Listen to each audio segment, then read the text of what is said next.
current situation in the country, a statement by Kenya Kwanza Alliance on the matter of artificial fuel shortage and the high cost of living crisis. The nation of Kenya is groaning. We are in collective anguish and economic crisis.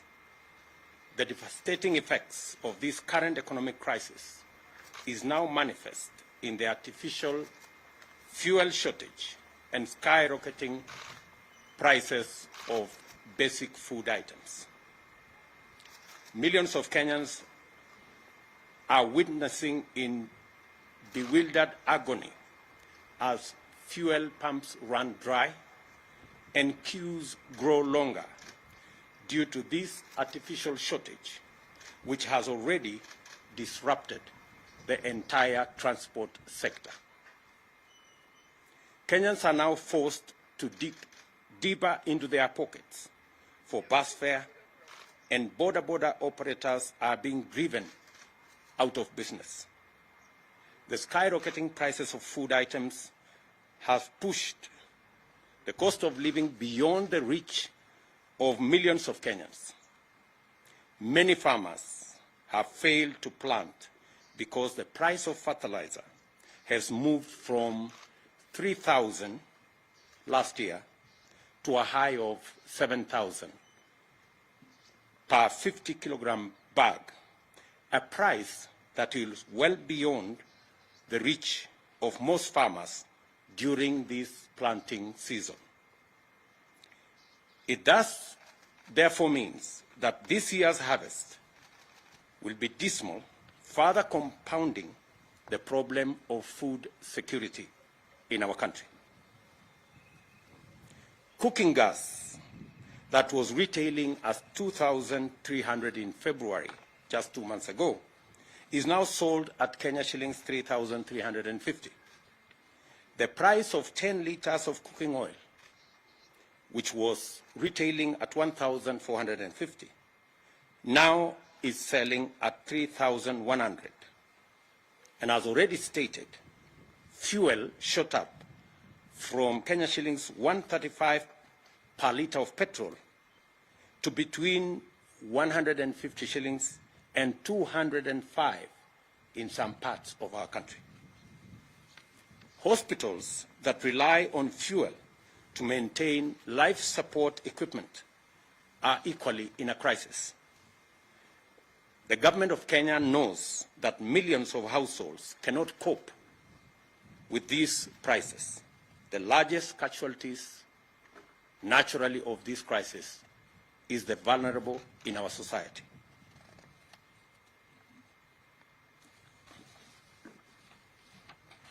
In the midst of the people's loud cries of agony, the silence of concerned government ministries is deafening, and their inaction is snowballing into a national catastrophe.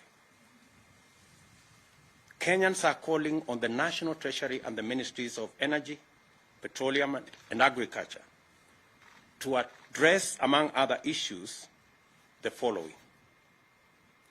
Noting that there exists a consumer protection mechanism to cushion Kenyans from adverse fluctuation in fuel prices, this mechanism is financed by the taxpayer at the pump through the Fuel Levy Fund. We ask, where is the 39 billion shillings Petroleum Development Levy Fund meant for the fuel subsidy program as this crisis deepens? The Auditor General has already raised questions on the irregular and illegal diversion of these consumer protection funds to state agencies and unnamed private entities. She has also decried abuse on the petroleum import system in favor of some preferred and politically connected oil marketers deliberately depriving Kenyans of the subsidy mechanism. Can the Treasury also confirm or deny that the diversion of funds has been used in debt servicing and infrastructure development without the approval of the National Assembly? Can the Ministry of Energy and Petroleum list the import quotas that have been allocated to oil marketers over the last 1 year, and which are these oil marketers by name? The Petroleum Products,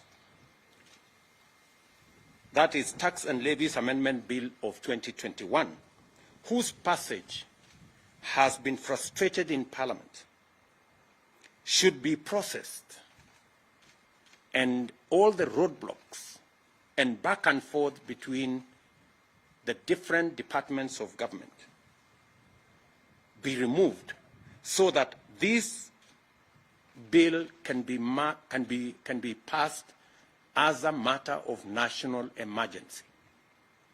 For the record, this bill seeks to reduce the huge levies on petroleum products. That is the reason why our prices in Kenya are beyond the international prices, including prices in our neighboring countries.